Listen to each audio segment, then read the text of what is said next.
The following is an EHC media production.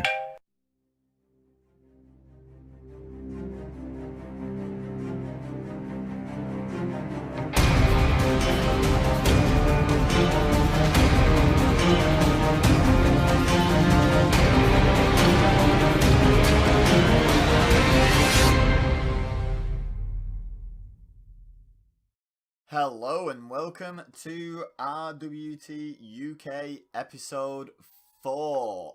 I am your host Ep4. I am qualified to host this because I am English, and that is about it. And my links are in the description below if you want to check out my channels.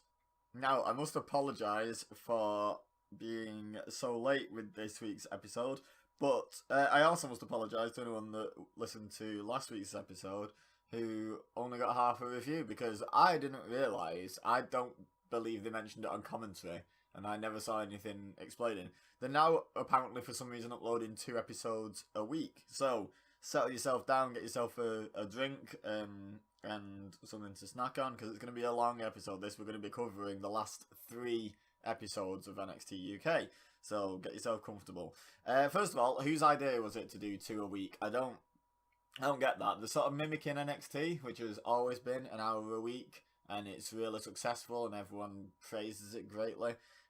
So they thought, I know what we'll do. We'll make it not as good as NXT by putting more of it out per week. Which I wouldn't even mind if it was just a 2-hour show. It's the fact that they put 2 one-hour shows out a week, like, on the same day quite often. Like, it seems strange to me, that.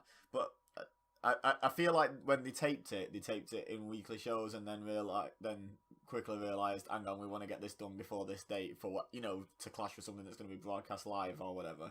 So they've just kind of rushed it out. That's how it feels anyway, and that's not obviously a good look.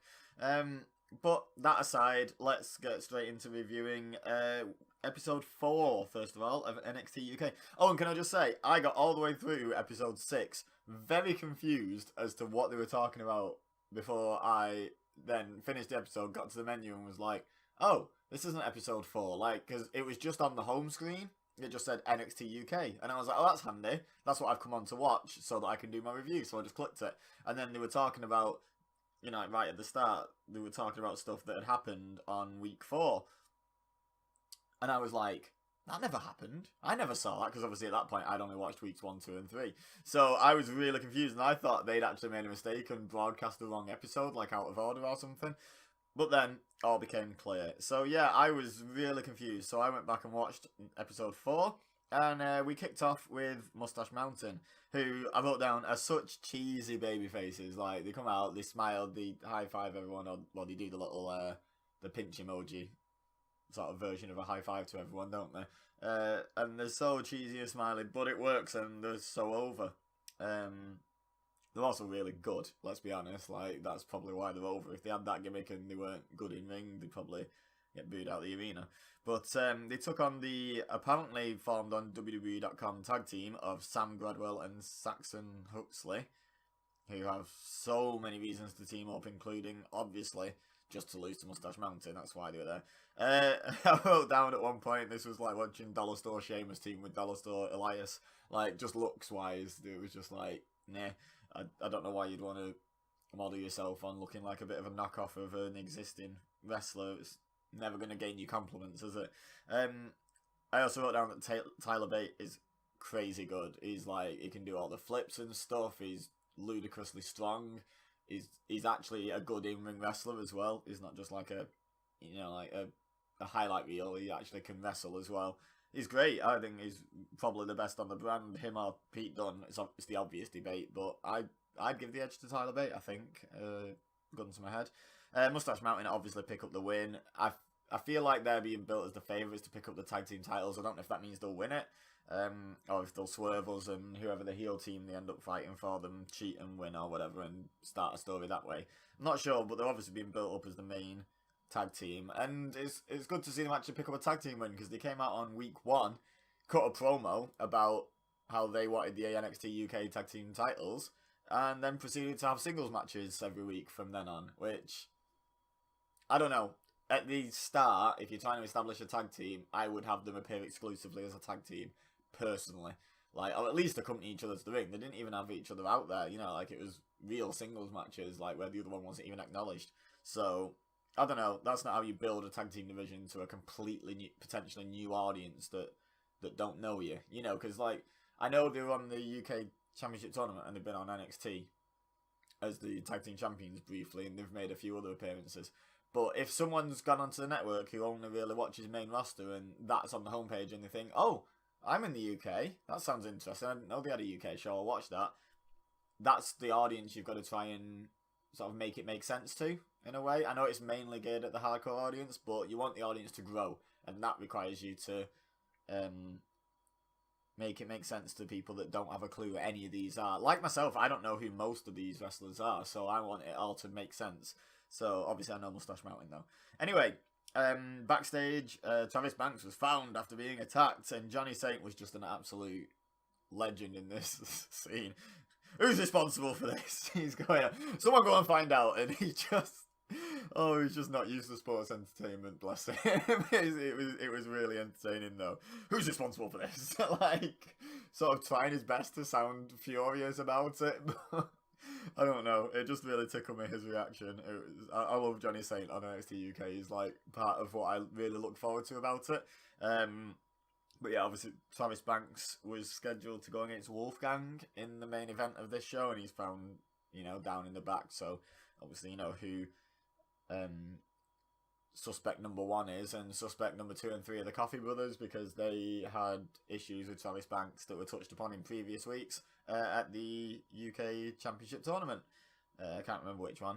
I think the second one. I'm not sure. Anyway, next we had Isla Dawn, who was a striker. She said she's got the most powerful and most precise kicks in wrestling or something. She had a nice roundhouse kick in the video package, you know, just open air roundhouse kick you know, to show off the technique, which one bugbear for me is quite often a lot of these, you know, strikers in wrestling, the kicks look so fake. Like, I know they are, but they look it, you know, and her roundhouse kick in the video package looked legit. I realised she was going to be debuting as a face when she was coming up against, what was her name? I didn't write it down. The one who lost to Tony Storm, like week 1 or 2. But she's obviously a heel. Is it Nina Samuels or something? But I thought Isla Dawn came across quite heelish in this video package. So, I don't know, maybe she's supposed to be like a bit of an anti-face, but she seemed reasonably heelish. But now, after her video package and before her match, we also had some other nonsense. We had a Ginny promo, which I said in the last time that there was one of those, a video package. I thought it was an advert and skipped it. So this time I knew I had to watch it. And my reaction, as I wrote down, was meh. I don't know, not really into that sort of character. I don't know. It has to be a super interesting version, and so you seem like a super average version of that character. I don't know. We'll give it time and see how interesting she is once she debuts properly. But just from the video package alone, meh, not that interested in her. Mark Andrews came. The guy with the bow tie, I've not caught his name yet, was interviewing Johnny Saint about what he was going to do about the Travis Banks situation. And Mark Andrews comes up, cuts a wildly mediocre promo on how he wants to take on Wolfgang in his place and blah blah blah, you know. And Johnny Saint basically scratches his chin. That was all he really contributed to this promo. I don't know, Johnny Saint just tickles me. It's like he doesn't really know what's going on. And it really amuses me. I really like it. But anyway, yeah, Mark Andrews, not a good promo. I'm not a huge fan of Mark Andrews. I think I've expressed that recently. But I watch everyone's segments willing to give them a chance. And I just watched this segment and thought, I don't know, like, just wasn't into it. Anyway, next up was Isla Dawn's debut match. And I put in, you know, like, speech marks. Most precise kicks, then proceeds to miss loads of kicks. Like, her kicks were so off target, like, they didn't even look like they were making contact, a lot of them. Like, just swinging straight past her head and stuff like that. And it's like, if you're going to promote yourself as having the most precise and deadly kicks in wrestling, like, you'd better be really good at faking it. You better be really close to hitting them, you know, like, really accurate. And she wasn't for a lot of it. Her finisher, it was some lame-looking power slam suplex combo. I don't know. Didn't like her. First impressions. Like, I've never heard of her, never seen her do anything. maybe there's some people out there that, you know, in the comment section that know Isla Dawn from UK Indies or wherever she's wrestled before, NXT UK. Feel free to let me know I'm wrong and back it up by, you know, linking me to some matches or something that show me I'm wrong. But first impression, not impressed at all with her. I don't know, just didn't enjoy that match. Pete Dunne had like a sit-down interview with Bowtie Man. And I found out they were going to be doing... Well, I didn't find out. I think they'd already announced it. But they talked about doing Dunne versus Birch. Pete Dunne versus Danny Birch, which is pretty exciting. Now, I predicted they were going to have Danny Birch versus Zach Gibson. And then Zach Gibson was going to win and go on to fight Pete Dunne. But I'm okay with it going this way. And we get to see Dunne face both of them at some point. Obviously, we've not had Dunne versus Gibson announced in any way, shape or form yet. But it's obviously leading there, you know, that's obviously the end goal. But yeah, I was pretty excited to find out about this match happening. I think it was episode 5. Yeah, it was. So next week in theory.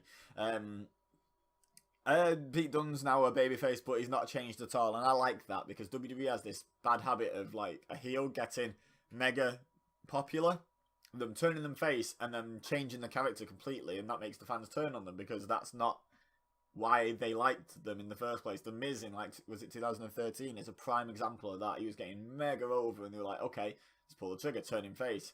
And they just made him generic, boring, smiley babyface. And it was like, well, that's not why people were cheering him. Bobby Roode, when he came up from NXT, you know, everyone loved Bobby Roode, so they brought him up as a face. And he's just generic, smiley babyface. And it's not what people want. You know, like, I know it works for Mustache Mountain, but they're an exception, not the rule. And I'm glad that Pete Dunne hasn't changed at all since he's turned face. He's still malicious. He still doesn't particularly like anyone. He's not a team player. You know, he's great. I really like him. Up next, Jordan Devlin. I wrote, yawn, definition of, quote, dollar store. Like, you know, when I call people dollar store this, dollar store that. Jordan Devlin is exactly dollar store Finn Balor. Like, he's just the epitome of that. And just not interesting. Was it? I think it was a video package. And it's like, I'm just not interested. I'm just not. Yeah, it was a video package because his match was a little later. I'm just not interested in Jordan Devlin. I didn't enjoy him in the UK Championship tournament, the first one when I watched him. Didn't think anything of him then. I've not seen anything yet that makes me think he's worth the hype that WWE and apparently whatever Irish promotion he works for give him. Apparently he's been like the champion of this Irish promotion for like a year or something. They've got to have a better wrestler. I don't know. He can do some okay stuff, but he can't do anything that's sort of mind-blowing and amazingly different or better than everyone else. Like, he's just so average. I don't know. Don't get it. And then they had a video package for Eddie Dennis, and at first, these video packages, I was like, these are weird.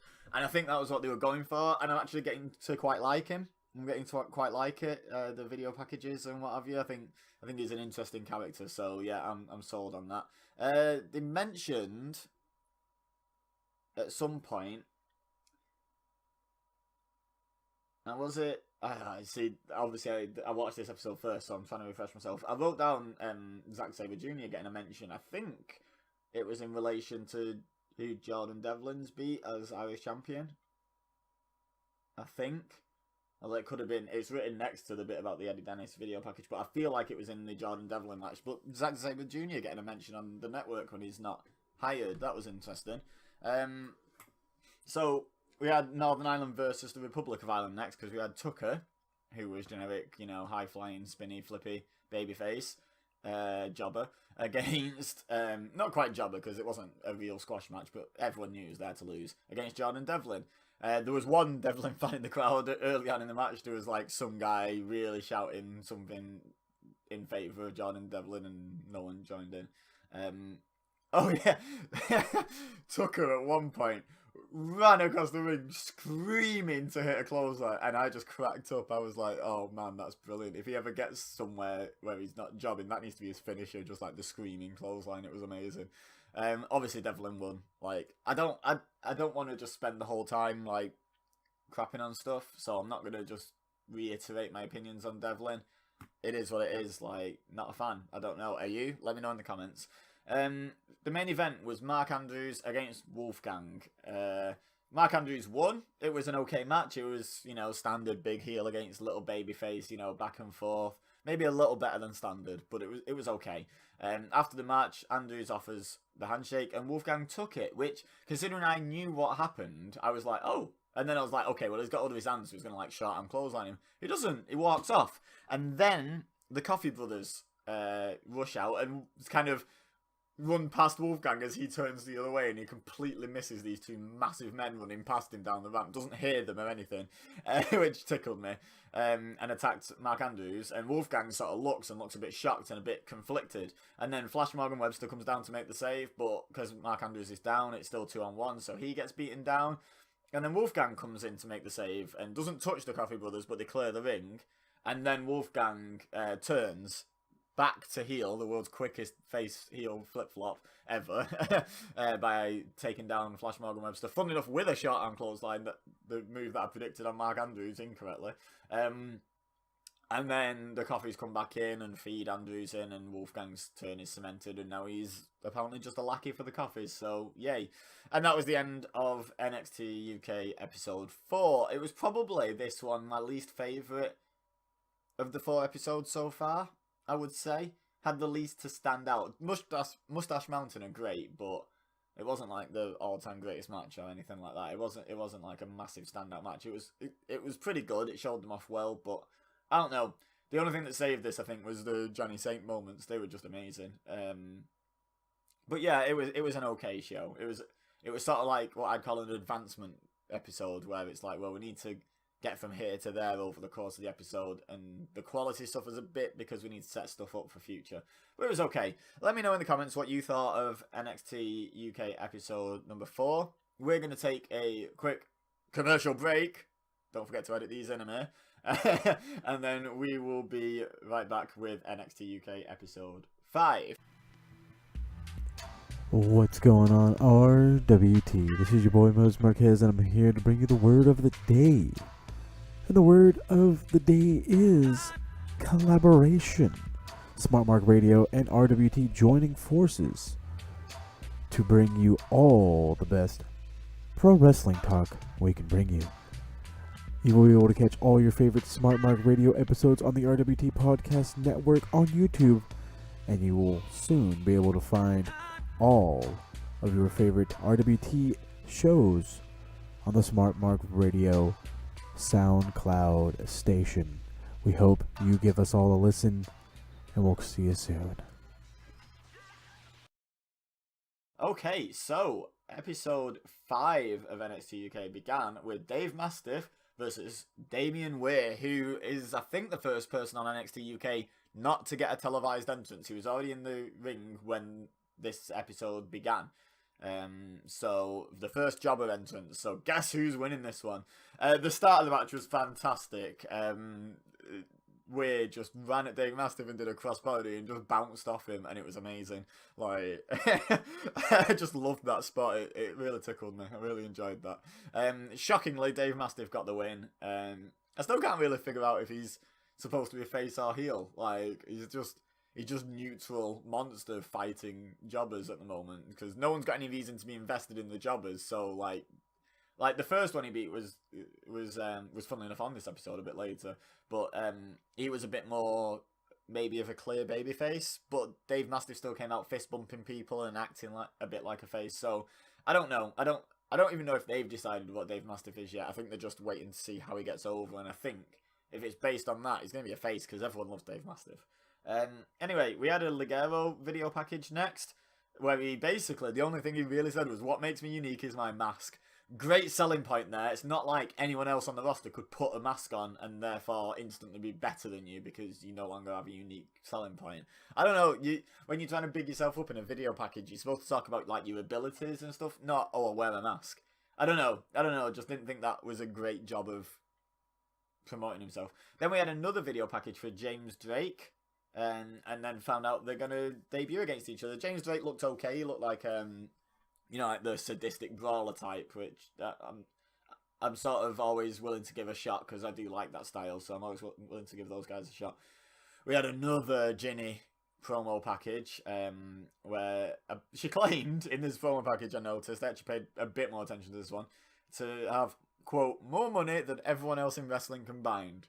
So she has more money than Brock Lesnar, who just earned $3 million for fighting in one match in Saudi Arabia, allegedly. I don't know. Don't know about that claim, love. I highly doubt it. What about the $1 Million Man? I mean, within kayfabe, surely she can't have more money than him. He's the richest man ever. She have more money than Vince McMahon? Because if so, why is she working for him? Like, shouldn't he be working for her? I don't know. It just seemed like a weird claim to make in an NXT UK video package when you're about to go and perform in front of, a few hundred, maybe a couple of thousand people. Seems strange. Right, anyway, we got into the match, the Ligero-James Drake match. It was Ligero's second match, I believe, and James Drake's first on NXT UK. Ligero not wearing his Union Jack mask, which I was okay with because that's how I came to know Ligero on the UK Indies. He never wore the Union Jack mask. He always wore like various masks, and I thought that was him sort of catering to what WWE might want him to be when he appeared on the NXT on the UK Championship tournament and then on NXT UK with it. I was like, has he only put that on because of being WWE and look, I need to stand out. I need to be British because I'm on the British show. I don't know, but he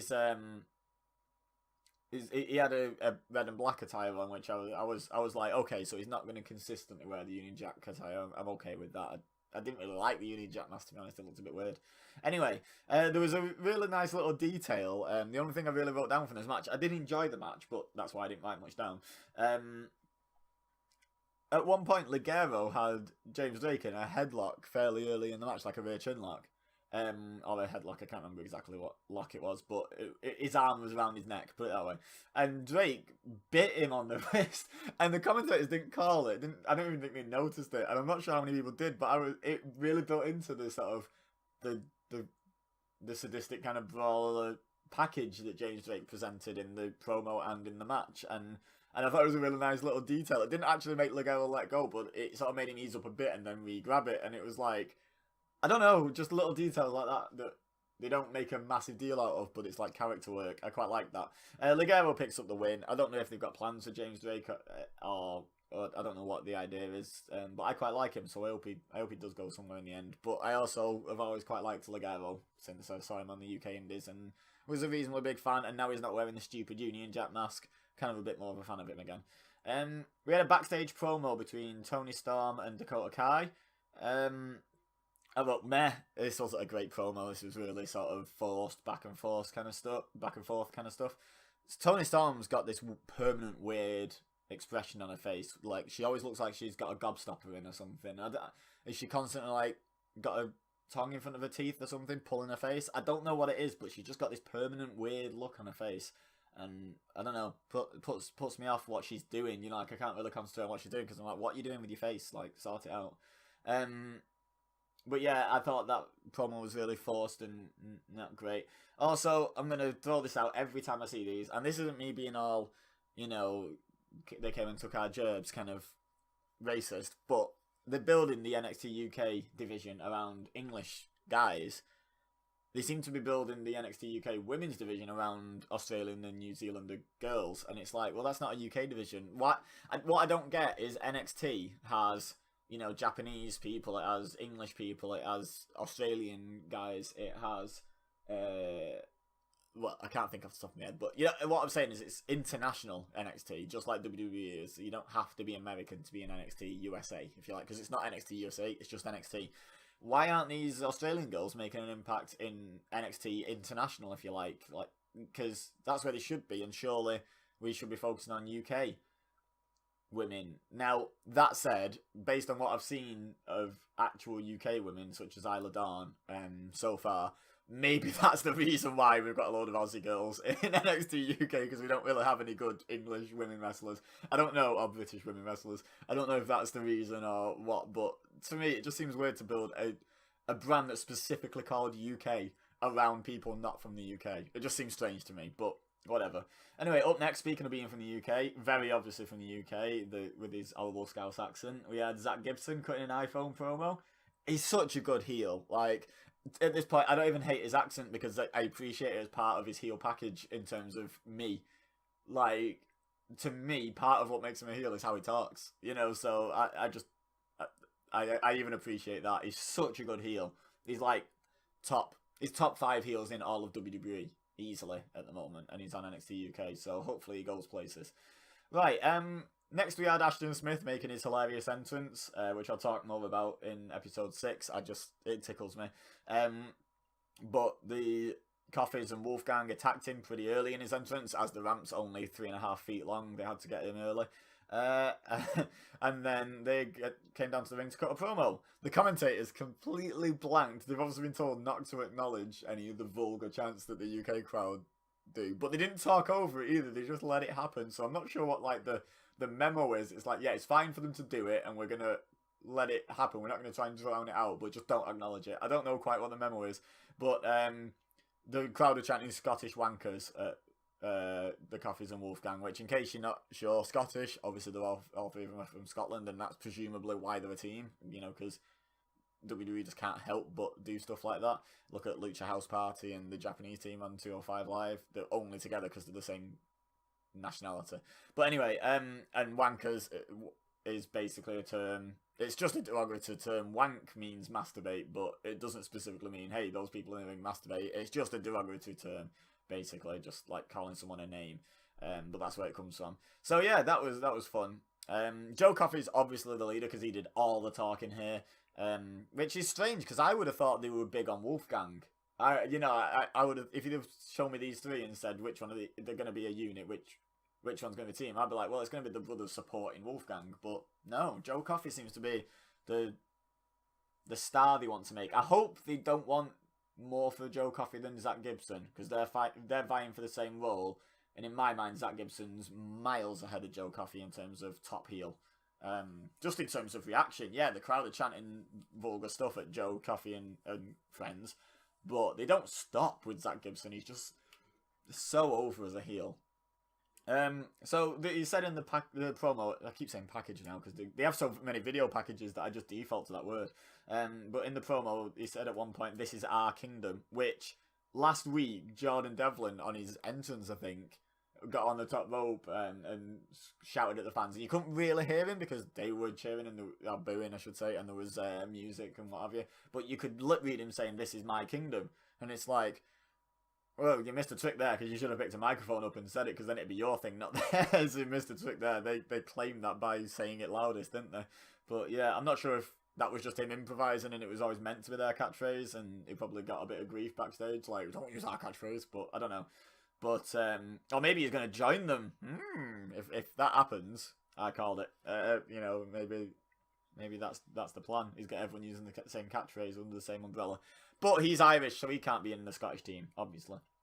Right, next we had what I called another meh promo from Mark Andrews. I just can't buy into what he's saying. There's no believability in it at all. It feels very much like, they've pointed a camera at me, here's what I've been told to say. That's what it feels like, and obviously that's what it is, but the really good promos in wrestling can make you feel like that's not the case, like they believe what they're saying, and that's what you want, and he just doesn't do that for me.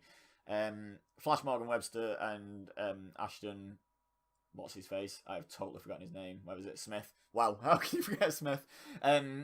They weren't really any better on the promo thing either. It was a backstage promo, and they were outside Johnny Saint's office. I was gutted we didn't get to see Johnny Saint get involved, but they were outside.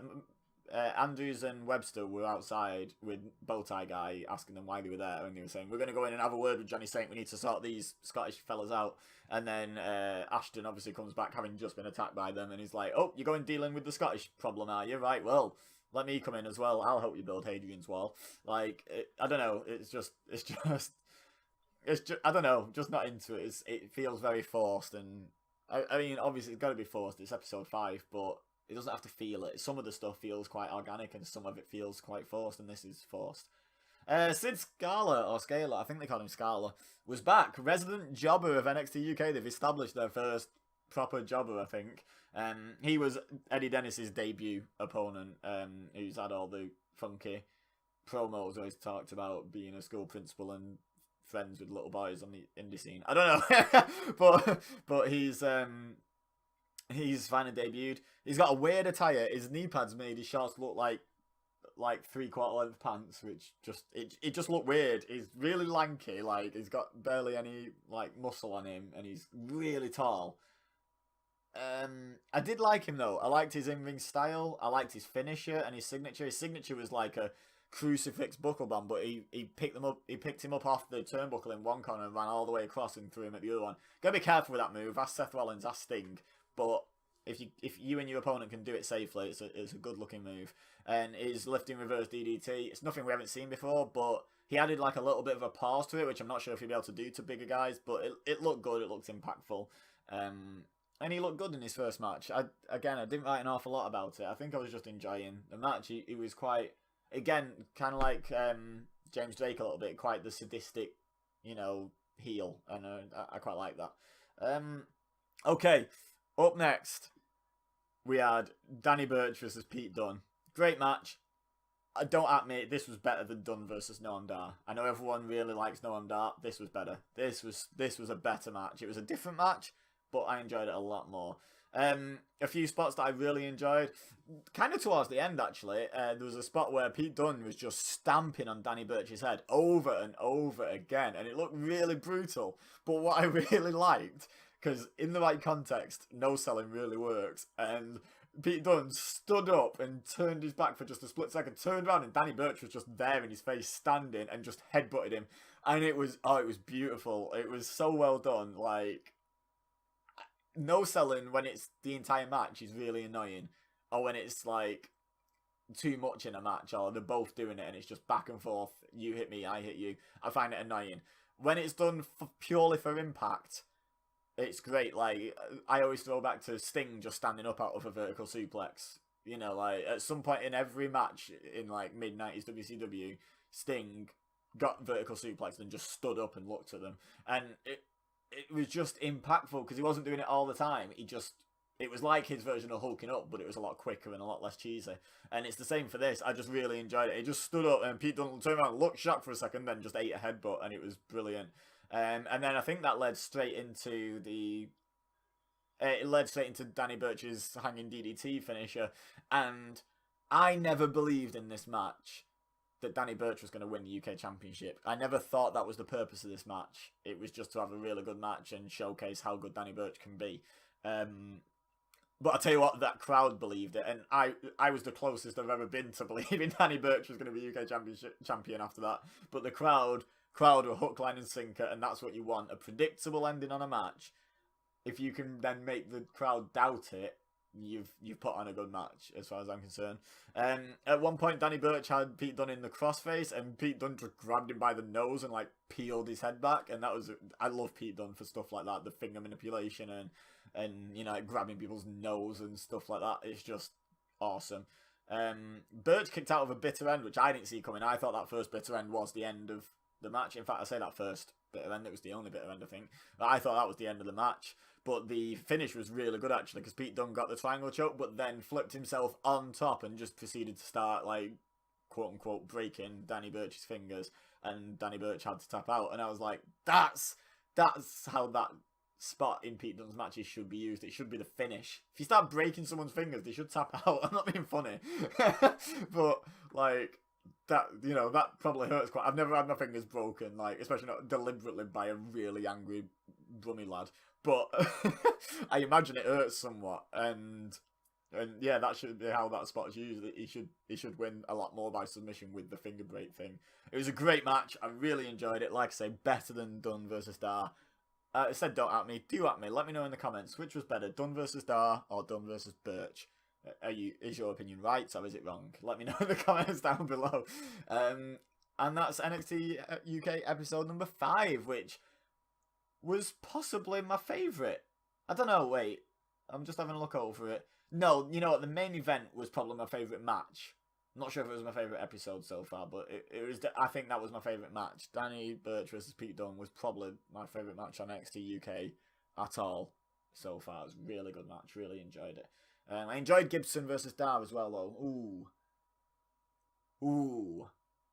I don't know. But how's that for a little main event scene? Zach Gibson, Noam Dar, Pete Dunne, and Danny Burch. I'm okay with that being the main event scene. I'm cool with that. If that's where they're going with this. Yeah, so let me know what you thought of this episode. Let's take another quick ad break. Don't forget to edit them in here. And I will see you shortly for NXT UK episode 6. Hey guys, this is Mike Larkin. podcaster, and now soon to be owner of TalkingWrestling.com. That's right, it's TalkingWrestling.com. Check it out on Facebook, TalkingWrestling.com.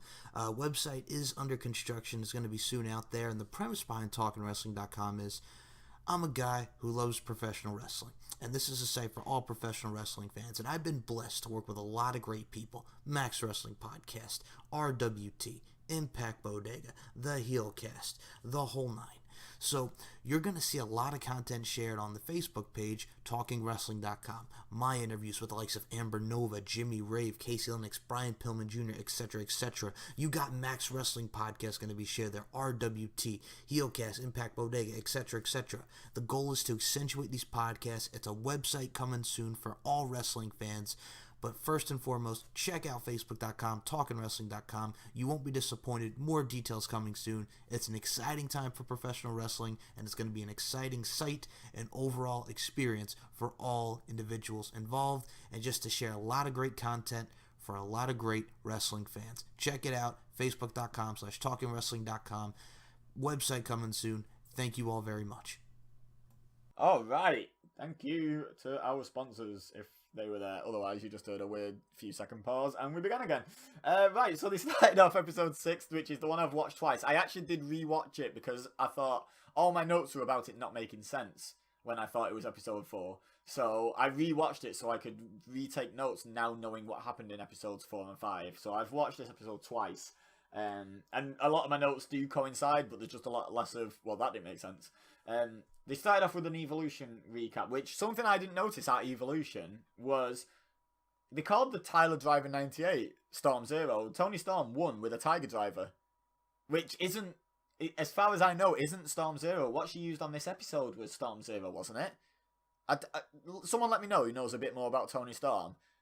What is Storm Zero? Has she got, like, is every move she ever does called Storm Zero, or is it just that shoulder, that drop in the neck across the knee kind of thing? Is that Storm Zero, or the Tiger Driver she won with, the Tyler Driver 98? Because that's what she won with at Evolution, and I never twigged that. I don't think that's her finisher, but she won with it. I don't know. Maybe that's also a finisher, and it's not called Storm Zero, and it was Michael Cole being an idiot. Shock horror. Who would have thunk it?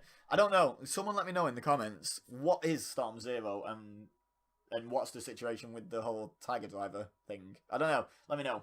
Anyway, we were building up to the UK Women's Division match between the Australian Tony Storm and the New Zealander Dakota Kai. As I said in the review of one of the previous episodes, are there just no good UK women? I guess not. I don't know. But also, I have an issue with Dakota Kai being introduced always as a, quote, member of Team Kick. If you're going to say she's a member of Team Kick, who are the other members? She's solo. She hasn't got, like, a stable. And if you talk about the fans, if her fans are Team Kick, she should be the leader of Team Kick, shouldn't she? Because, like, you know, she's the one they all follow. I don't know. It just seems weird. It's like, she's a member of Team Kick, and it's like, she's got no teammates. It's not a team. She's just Kick. She is Team Kick on her own.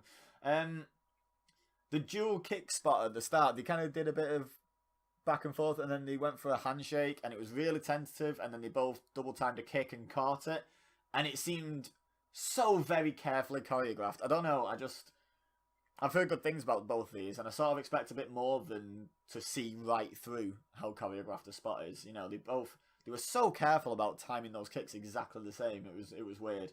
So I wasn't a fan of that.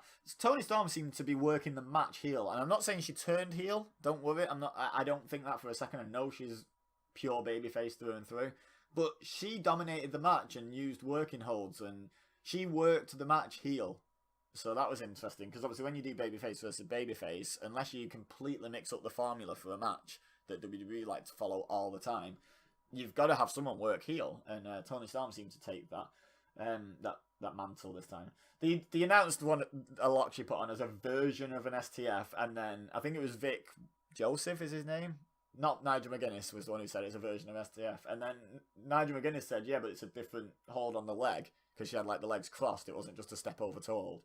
But she also had she didn't have a face lock on, so the leg hold wasn't right for an STF, and the face hold wasn't right for an STF. Hey, guess what? It wasn't an STF. I don't personally know what to call that, but if it has no parts in common with an STF, it's not an STF. I don't know. It just stood out to me.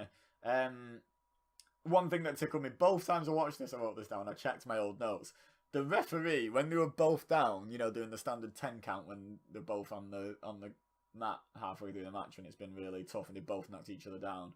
Was it the headbutt spot? I don't know what the spot was, but that referee was just such a fog on when he was counting. Like, I mainly noticed it when it got to like the 4 or 5 count. It was like 4, then it was like just one very piercing voice in amongst like all the background noise of the crowd and stuff, and it was just 5, and it was like, wow. Like, it was just like, who's he shouting to? Is he trying to tell the people in the next stadium over, like, what's happening? It was so unnecessarily loud. It was funny. That tickled me. Yes, Toni Storm won with, like I say, the completely different Storm Zero to the Storm Zero she won with at Evolution. Let me know what's going on with that in the comments. I genuinely don't know. But Toni Storm picked up the win. And she's obviously who the women's division is going to be built around. Whether she'll be the first champion or not. It's sort of like the Mustache Mountain issue that I talked about in episode 4, which is having them win the belts outright is almost too predictable, and where do you go from there? It's almost better if they get cheated out of it by a heel and have to chase it for a bit. But that's my booking mentality. I automatically want my babyfaces chasing heels. I don't want dominant faces, but WWE have been known to go the other way quite significantly. Cough Hulk Hogan, cough John Cena. So, who knows? This isn't WWE though, this is NXT, and I have a bit more faith in Triple H. I don't know, but I feel like both Mustache Mountain and Toni Storm would be better off not winning the belt first, not being the first champion, but at the same time, they might just want their big names to be in the history books as first. You know, I don't know how they're going to go about it. But I feel like she'd be better off not being the very first champion. Anyway, after the match, Dakota Kai and Toni Storm shake hands, hug, as you always have to at the end of every babyface match in wrestling for some reason.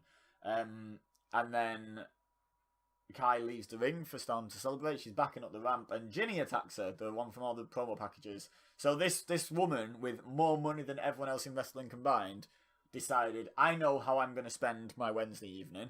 I'm gonna go assault another woman just unprovoked. Like, it just seems so strange. Like, the gimmick doesn't match, but whatever. And Toni Storm just kind of watched and looked a bit offended, and then as soon as Ginny started backing away, Toni Storm went out and helped Dakota Kai. But it's like, they've just hugged in the ring. They're obviously supposed to be friends and have some sort of respect. And she doesn't dive out the ring and go and attack the woman attacking her straight away. She just watches the beatdown and then goes and goes, hey, you okay? And it's like, you just watched her get beaten up. No, she's not okay. I don't know. If there's something more to this and it turns into something, then kudos to them. But it just seemed a bit disjointed to me. Anyway, up next, we had Zach Gibson against the Bangara Bad Boy. What a fantastic nickname, said no one ever. Amir Jordan. He's just a walking cliche. He comes out, he's the balding Bangara Bad Boy. He's obviously got, like, I think they said Pakistani heritage, and he wears like the traditional like clothing to the ring. I don't know what it's called. And he does that dancing where you kind of kick out both feet onto your heels and then squat down and then back. And it's like, I thought we were past this sort of like walking stereotype, you know, all the Japanese guys wearing martial arts uniforms and coming out to you know, like clinky, stereotypical Far Eastern music and stuff. I thought we were past this. And it's like, I don't know, how would you buy into him?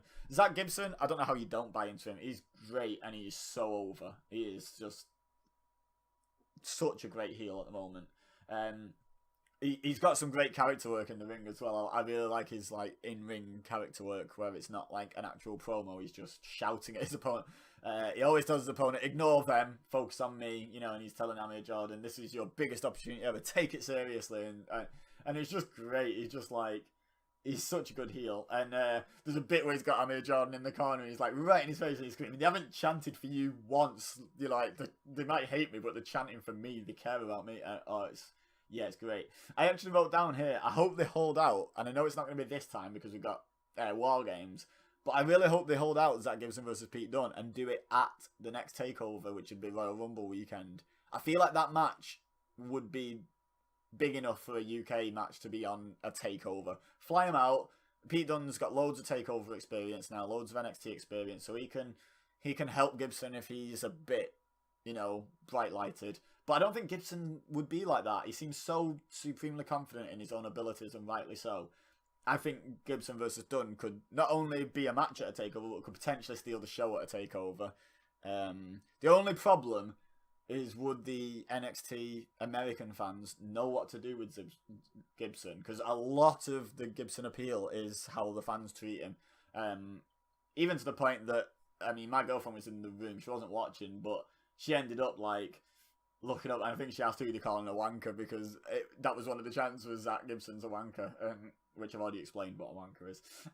But that was during his promo, I think, after the match. But it's just non-stop crowd interaction, and that's my only concern, is would it get lost in NXT?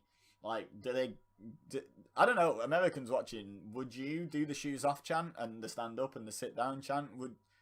Would you join in? Would you initiate it? Like, let me know, because it needs someone to initiate it. That's the thing, is there's no shortage in British crowds of people willing to initiate chants constantly.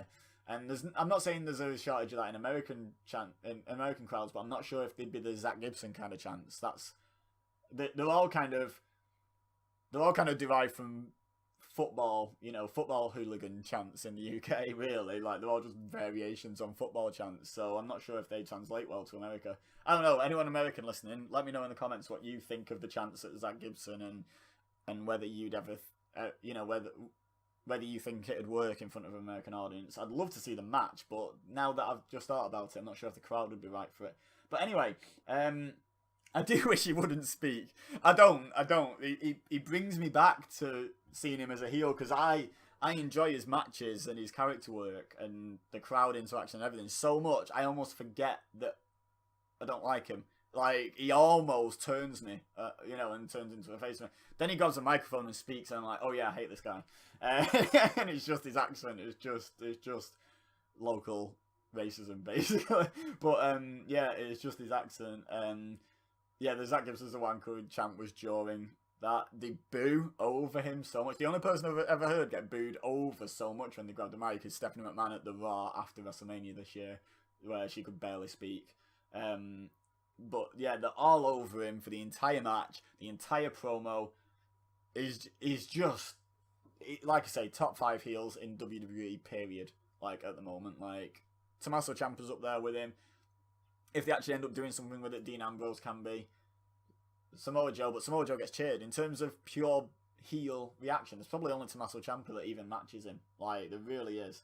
Trent Seven interrupts Gibson after he's had a bit of a tirade about how he's better than everyone and the guy that the brand's going to be built around. So it looks like he's going to be Gibson's next kind of stepping stone to delay the eventual match with Pete Dunne, because that's what they need to do. Is they need to slow build to Gibson versus Dunne. Keep having Dunne retain the title. Have Gibson run through pretty much every babyface on the roster before he gets to Pete Dunne. Like, for my money, that's the right way to build it, and that's how you can drag it out to take over at Royal Rumble as well, because that's a good couple of months away, maybe 2.5 months away. So you gotta take your time with that a bit. But I think they could do it. Are they gonna have a match right now? Nope. Trent Seven challenges Zach Gibson to a match right here, right now, and it's like, I don't know. I wouldn't even expect a babyface to take that match, because he's just had a match and the other guy's fresh. Like, that was almost a bit of a heel move from Trent Seven in a way. Obviously, he's never going to get booed for it, and it wasn't meant like that. But, I'll fight you after you've just fought someone else is a bit cowardly, in a way. He should have come out and challenged him to a match next week or something. Like, that's the usual babyface way, you know, like, to deal with something like that. I don't know. I was a bit confused by that. Obviously, Zach Gibson's not going to take that match. Anyway, great segment. Great heel. Now we had a video package for Kenny Williams, whose entire gimmick is, I'm lucky. Again, like I said with Ligero saying, what makes me unique is my mask. If your gimmick is, I'm lucky, lucky is like the opposite of being good. It's like, if you ever pin anyone, it's a fluke then, isn't it? You know, like, oh, he's lucky. He's lucky he won that match. Put it this way, if you had a streak of 10 wins going, but every single match, everyone came out of it thinking, oh, he was lucky to win that, do you deserve a world title shot? No. If you win 10 matches in a row and you've utterly dominated and you're just clearly the best guy, then you're a lot closer to deserving a world title shot. You know, I don't get how I'm lucky is a good gimmick. I just don't get how that's good presentation. Out next, my new nickname for Jordan Devlin came to me during this show the second time round, and I wrote it down. It's Squared Balor, because he looks like Finn Balor with a square head. So Squared is obviously shortened for square head. So yeah, Squared Balor is what I'm going to call him. Devlin won. I still don't get it. I can't say anymore. I don't want to keep flogging a dead horse with how much I don't get Jordan Devlin. I'm more likely to just skip over his matches and just quickly say he won. I don't get it in future episodes up until the point where he impresses me and I can actually talk about something different about him.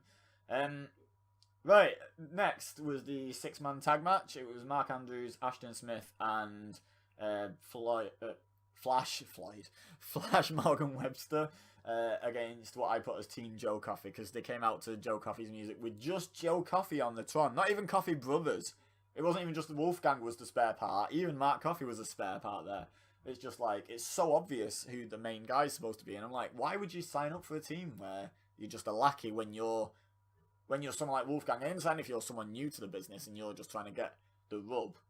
You know, I get why Zack Ryder and Kurt Hawkins would have agreed to be edgeheads, because they were new to the business and they get to, and I'm talking in kayfabe here as well as in real life. I'm talking like they get to hang around with Edge, they get to, you know, learn from him in both in kayfabe and out of kayfabe. They get to learn from him. I get that, but Wolfgang isn't that guy. Wolfgang isn't Kurt Hawkins and Zack Ryder from whenever the Edgeheads came out, you know, like where it was the first appearance on like a major wrestling show. Wolfgang's a big deal in the UK, and I don't get why he's just playing lackey. But anyway, Mark Andrews came out all intense. He didn't wave his arm once, so he means business. Ashton Smith's entrance is just hilarious. The way he walks and throws his arm, just everything. His whole mannerisms, the way he runs in the ring and stuff. It's like he doesn't have full control of his limbs sometimes. I don't know. It just really tickles me. I don't know what it is about it. It just seems very flaily. Like his limbs are longer than he realises, or something. Like he thinks his limbs are about half a foot shorter than they are. I don't know exactly what it is, but it just, his entrance where he just keeps throwing his arm up, and it's over with the crowd. They all do the whoop, and they do it when he's hitting people and all sorts. I get it, it's over, but it just really tickles me. Flash Morgan Webster again doing the look how intense I am routine. I'm not doing my usual entrance shenanigans. Right, in this match, the only things I really noted were things that bugged me. The match overall was good. I did enjoy the match, so I didn't want to just keep writing down and yapping on for ages about everything that was good about the match. I just wanted to point out a couple of things that bugged me. It's a 6-man tag. There is 1 legal man in the ring and 2 partners at any one time. At one point, Wolfgang distracted the referee. Joe Coffey threw Mark Andrews out of the ring on the other side of the ring, and Mark Coffey beat him down. Right? So that's good teamwork. It's heelish and boo, bad guys. But it's good teamwork. Then, Ashton Smith and Flash Morgan Webster both walked around the ring the same way, basically attached at the hip, to try and stop it. So then the referee gets distracted by both of them and sends them both back to the corner, and Mark Andrews gets beat up. Now, if they had a brain between them, one would have gone one way, one would have gone the other. The referee could only have gone and stopped one of them, and the other one could have clobbered Mark Coffey and helped Mark Andrews. But because they're baby faces and, we need sympathy, they have to be dumb, apparently. I hated that spot because it just made them look stupid. It didn't make them look sympathetic. It didn't make you think, oh, look at these bad heels. It just made me, well, it might have made other people think that, but it made me think, look at these stupid baby faces. And maybe it was part of the story of the match was the fact that the Scottish guys are a unit and the others are kind of together through convenience, through mutual enemy, so it's like 3 individuals against a team, and maybe that was the story, but I didn't get that vibe. I just got the vibe that, we're meant to boo the heels for this, but it was all the babyface's fault in that instance. Like, heels cheat. Like, get over it. You need to do something about it and be a bit smarter than both managing to get caught out by one referee at the same time. Just stupid. The other thing that was stupid was at 2 different points in the match, Mark Andrews, who they say is 155 pounds, yeah, soaking wet with a brick in each pocket he might be, he's tiny, overpowered Joe Coffey. He was a big fella. He was in, I don't know what you call it, but it was like a sort of a self-applied chin lock where you're sat down, he's behind you, and he's holding both your hands and they're both around your neck and he's pulling back. And he kind of managed to sort of lift, or was it the surfboard? It might have been a surfboard, yeah, and he lifted, and he powered out by lifting his arms up and, you know, powering out and hulking up out of it. And he's like, it's Mark Andrews. How is he overpowering anyone? Like, it just looks stupid. It made Joe Coffey look super weak. It didn't make Mark Andrews look amazingly strong, or, oh, look at the power of the NXT UK universe powering up Mark Andrews. No, it just made Joe Coffey look like it's all show muscle and he's got no strength. I don't know. And then there was another part where Mark Coffey had Mark Andrews in, I think, a headlock, like a front face lock. And Mark Andrews is walking him backwards. Now, not only could Mark Andrews not push Mark Coffey backwards if he planted his feet, but he certainly couldn't do it when he's being choked in a front face lock. It's just stuff like that. It's a bit of a disconnect for me. Like, Mark Andrews has to get to his corner using speed, which he did in the end. But why is he trying to overpower them? He needs to do a backflip out of a rear chin lock or something. He doesn't need to be showing off his strength. He hasn't got any. Like, I don't know. Just stuff like that disconnects me. When you can see the clear size and strength difference, and then you have the tiny guy overpower him just because of all the power of the audience. It's like, no one believes that in 2018. No one buys into that. And I know I've said I'm not a Mark Andrews fan, but this isn't to do with that. This is to do with the booking. It could have been any smaller guy. Amir Jordan, if it was Amir Jordan doing that to Zach Gibson, I'd have hated it. You know, like, because Zach Gibson's way bigger and clearly stronger than Amir Jordan. Like, he just looks, you can tell he's stronger. He's bigger, he's a lot heavier, his arms are bigger, his legs are bigger, his chest's bigger. He's bigger, he's stronger. Like, and it's the same here. I don't agree with it. And I think Nigel McGuinness tried to say using that leverage. He had no leverage. That's the whole point of that submission, is you keep them down using leverage. Like, you've got their arms out straight, backwards, or crossed over in front of them. There's no strength there. Like, I don't know. No, not a fan of those spots. But the match overall was good. It was standard, you know, heels, dominating, babyface, hot tag. I think they did a domination spot on all three babyfaces. I think all three got hot tags in the end, if I remember rightly. But, you know, you've got to make the match last a bit somehow and stuff. And then the babyfaces do the hot comeback and then eventually end up outnumbered again. And bam, good team beats a group of good individuals. You would hope most time. I mean, I say a good team, but they've teamed up as many times as Andrews, Webster and Smith, but you're trying to build them up as a good team, so they have to win, and they have to win using the numbers advantage. That's how to build them as a good team. So I thought the booking was correct, like the finish. I did enjoy the match, just wanted to have a bit of a rant about a couple of stupid spots in the match. But it is what it is. Like, there's no such thing as, you know, a perfect wrestling match. Otherwise, you know, everyone else would give up because you can't beat it. So I don't know. It is what it is. A couple of stupid spots aren't going to ruin a match for me, like, unless they're, you know, really dominant in the match, and they were just sort of more minor spots, so I don't mind too much. Let me know what you think of the spots I listed, if you even noticed them. Let me know what you thought of NXT UK episode 6 overall in the comments, and 4 and 5 if you've not already, if you're waiting for the end to leave a comment.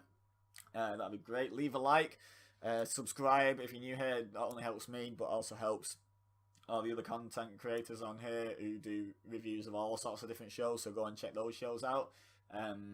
And also share with your friends if you think they would enjoy. Also, head into, like, expand the description below of the video, and in there you've got both of my channel links, and you've also got a link to the Raw Wrestling Talk Facebook group. So go ahead and join the conversations that we have in there. If you want to talk to me and the other podcast hosts about the sort of stuff that we talk about on these podcasts, then go join. Absolutely, you know, welcome it. I'll see you in there. But for now, all I have left to say is thank you very much for listening to this extended edition.